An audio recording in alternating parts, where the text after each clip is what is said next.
कल का जो पैराग्राफ था उसकी ट्रांसलेशन आपने की, कुछ मिस्टेक्स थी उसमें, बाकी मैं एक बार कर देता हूँ दोबारा। मैं जानता हूँ तुम मेरी शिकायत कर रहे हो। हमने 2 टेंस पढ़े अब तक, प्रेजेंट इंडेफिनिट और प्रेजेंट कॉन्टिन्यूस का एक यूज़ पढ़ा। I know you are complaining about मी।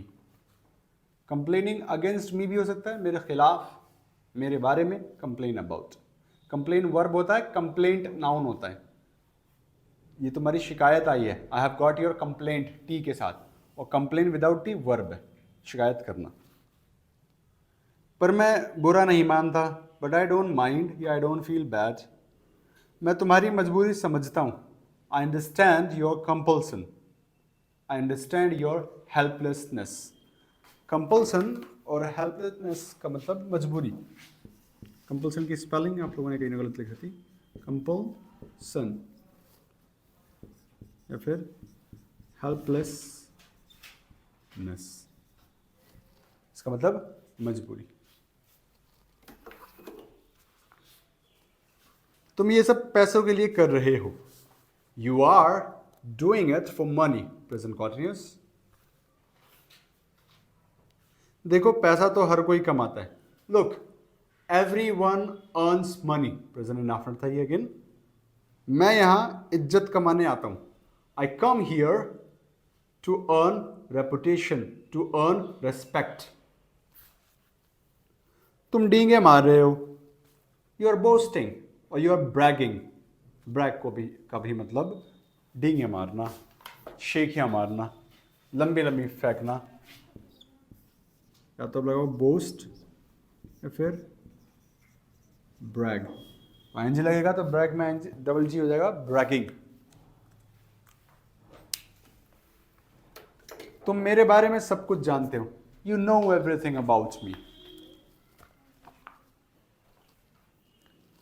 कल की क्लास में किसी को कोई दिक्कत है, कुछ पूछना है, कोई क्वेश्चन, कुछ ना समझ में आया हो कल उससे पहले की? नहीं? चलो फिर थोड़ी कन्वर्सेशन कर लेते हैं। रेडी? हम इंग्लिश सीखते हैं। We learn English. क्या बोलेंगे? मेरे पिताजी मुझे इंग्लिश सिखाते हैं। माय फादर, थर्ड पर्सन है फादर, तो थर्ड पर्सन के साथ वर्ब में क्या होता है? टीचेस। एस ई एस लगेगा तो टीच में ई एस लग के साउंड आता है, teaches. My father teaches me English. क्या बोलेंगे? वह सरकारी दफ्तर में काम करते हैं। Office. He works in government office. क्या वह रिश्वत लेते हैं? Does he? हाँ।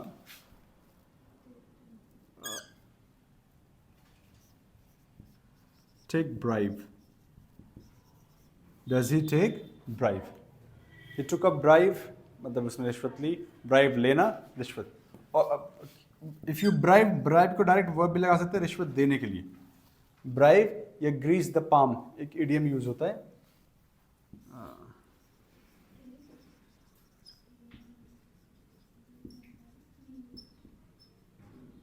ग्रीस द पाम जैसे आपने हिंदी में सुना होगा ना, हथेली गर्म करना किसी की। ये सरकारी ऑफिस में अपना काम करवाना है तो भैया पहले हथेली गर्म करनी पड़ेगी, जेब गर्म करनी पड़ेगी। तो जेब गर्म कर दो यानी पैसे डाल दो। पैसे आते हैं, लोग खुश हो जाते हैं भाई, तो उसी सेंस में बोलते हैं ग्रीस द पाम।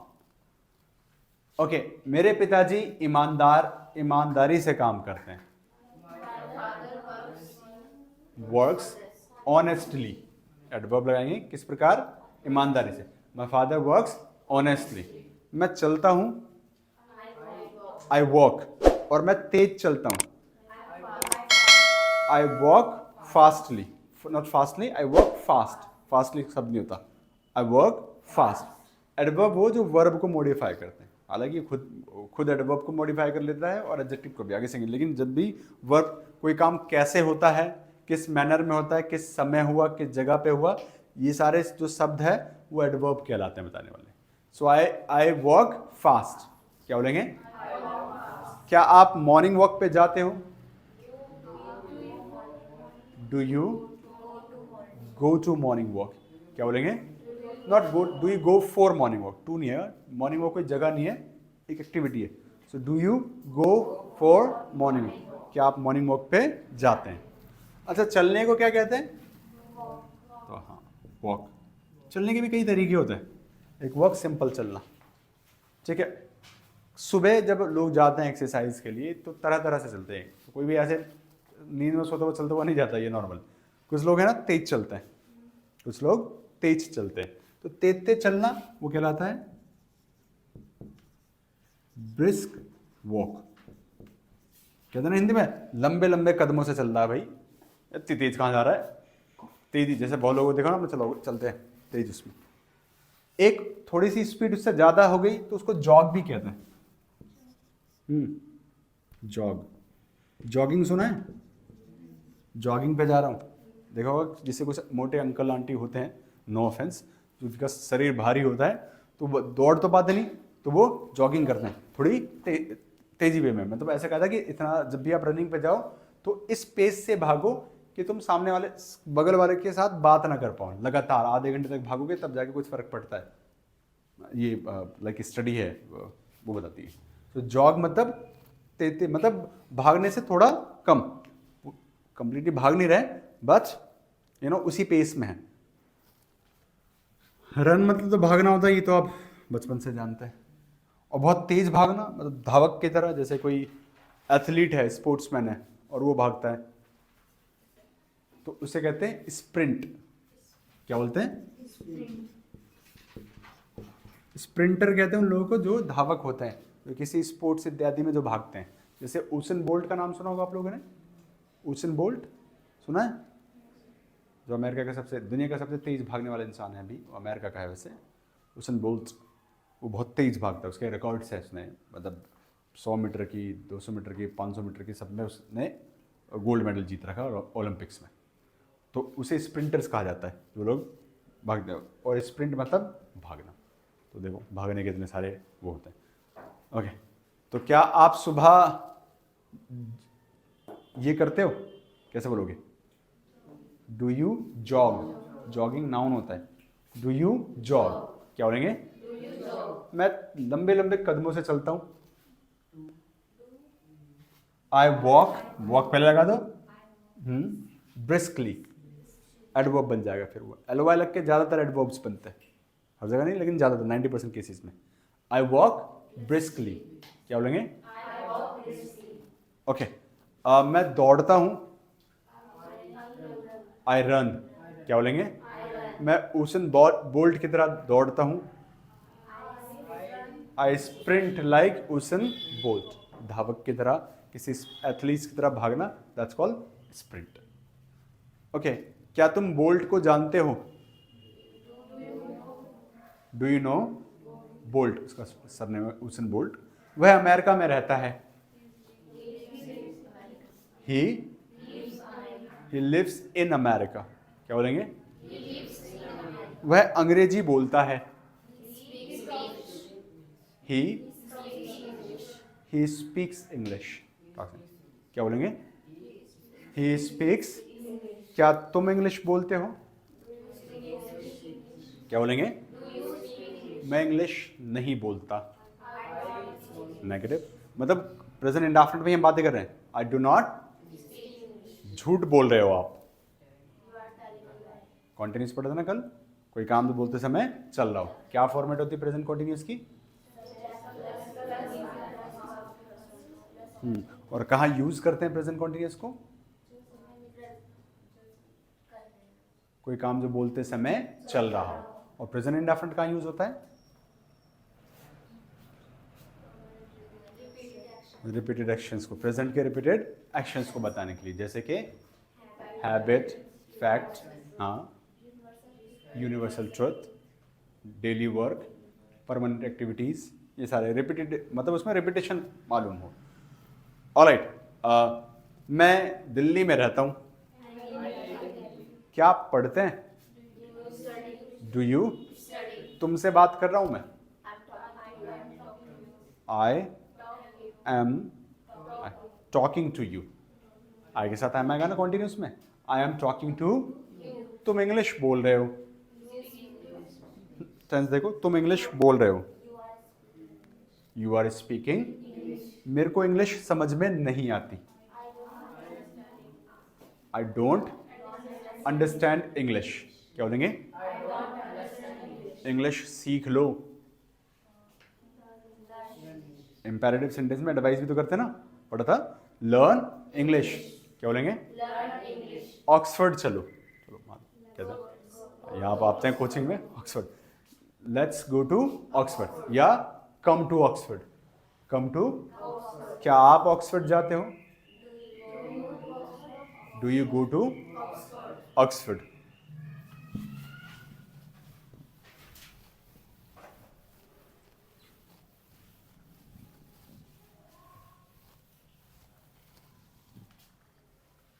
कल प्रेजेंट कॉन्टिन्यूस पढ़ा था हमने, कहाँ यूज करते हैं इसको? बताओ भाई, कौन सा एक्शन? जो बोलते समय चल रहे हो, टाइम के साथ नहीं। फॉर्मेट क्या थी? Is am are plus verb first form plus ING. अगर ये वर्ब ऑब्जेक्ट लेता है तो आप यहाँ पे ऑब्जेक्ट भी लगा सकते हैं। अब लाइक कुछ एग्जांपल देख लेते हैं, फिर आगे बढ़ाएंगे इसको हम। कोई रो रहा है, कोई रो रहा है, बनाओ। कोई के लिए someone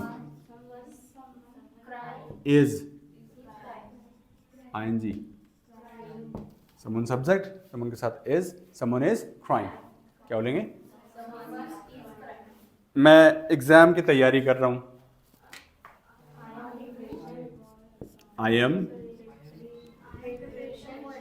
preparing,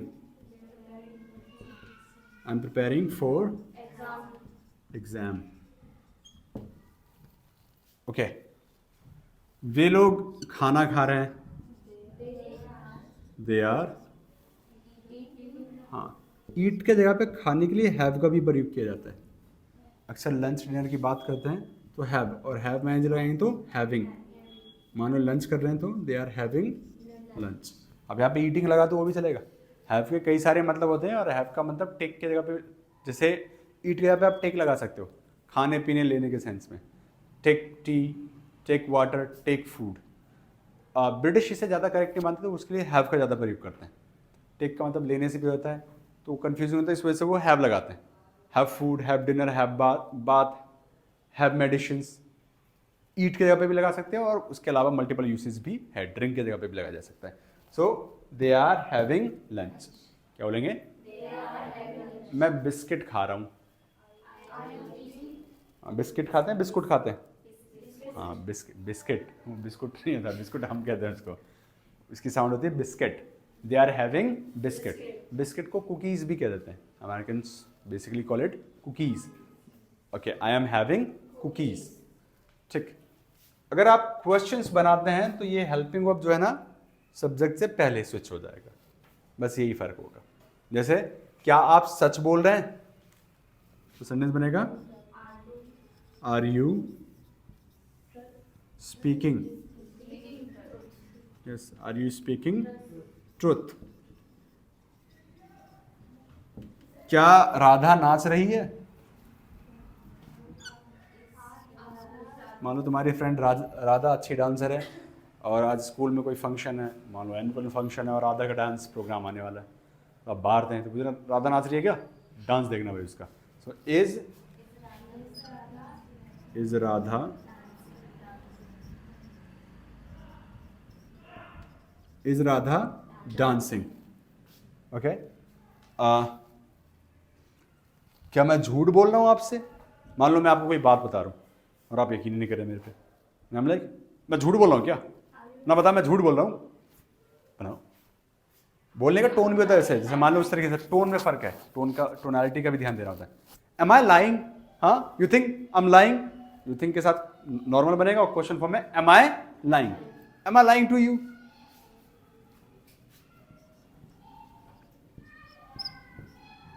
लाई LIE से होता है, एंड जब भी कोई वर्ब LIE से एंड हो और उसमें ING लगाना हो तो LIE को हटा देते हैं, Y लगाते हैं, फिर ING लगाते हैं। इसी वजह से लाए का लाइंग बनता है, डाई का डाइंग बनता है, टाई का टाइंग बनता है। डाई में भी DIE है, टाई में भी TIE है। इन्होंने जब ING लगाओगे तो IE को हटा के Y लगा के फिर ING लगाते हैं। ठीक है, सो एम आई लाइंग, तो ईजी सेंटेंस, इसमें कुछ खास है नहीं। हाँ, कुछ चीज़ें खास है बोलचाल के नज़रिए से, तो उनको ध्यान देते हैं। अक्सर मैंने आपको बताया जो हेल्पिंग वर्ब होते हैं सेंटेंसेस में, उन्हें शॉर्ट किया जाता है, डी स्ट्रेस किया जाता है। जैसे मैं को कहना हो कि मैं तुमसे बात कर रहा हूँ, तो मैं आई एम पूरा ना लिख के मैं इसको ऐसे लिख सकता हूँ, I am talking to you. क्या बोलेंगे? I am talking to you. Okay, वह रो रही है तो शी इज के लगा सकते हैं, she is crying, she is crying बोल सकते हैं। ऐसे ही मैं कहूं वी आर के जगह पे we are helping you, we are helping you. ठीक है, इस बात को नोट डाउन करो, फिर एक पॉइंट और बताऊंगा, इसको फिनिश।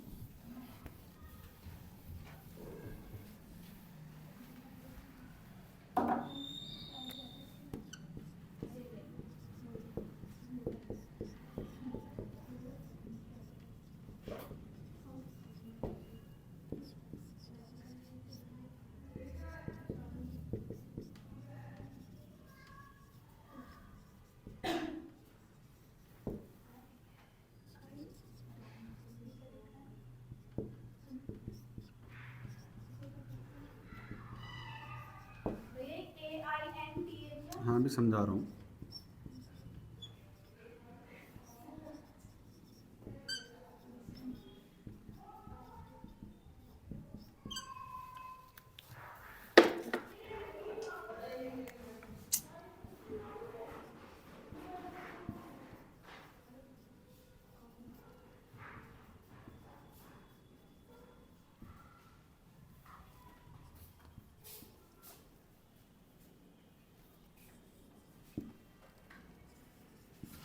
देखो, जो बोलचाल की भाषा है, बोलचाल की भाषा, अक्सर आप ये सॉन्ग में, मूवी लैंग्वेज में खूब देखोगे। Is not, am not, are not की जगह पे एंड का प्रयोग किया जाता है नेगेटिव सेंटेंस में। या तो इज नॉट होगा, आर नॉट हो, या एम नॉट हो। इवन आगे बढ़ेंगे कि हैज नॉट और हैव नॉट के साथ भी एंड लगा दिया जाता है इनके जगह पे। तो मेरे को कहना हो कि मैं नहीं आ रहा, तो मैं कह सकता हूँ आई एम नॉट कमिंग, या फिर आई एंट कमिंग। क्या पढ़ेंगे इसको? एंट, आई एंट कमिंग। वे नहीं, इसमें दूसरा सेंटेंस था, वे नहीं रिस्पॉन्ड कर रहे हैं, दे एंट रिस्पॉन्डिंग। क्या बोलेंगे?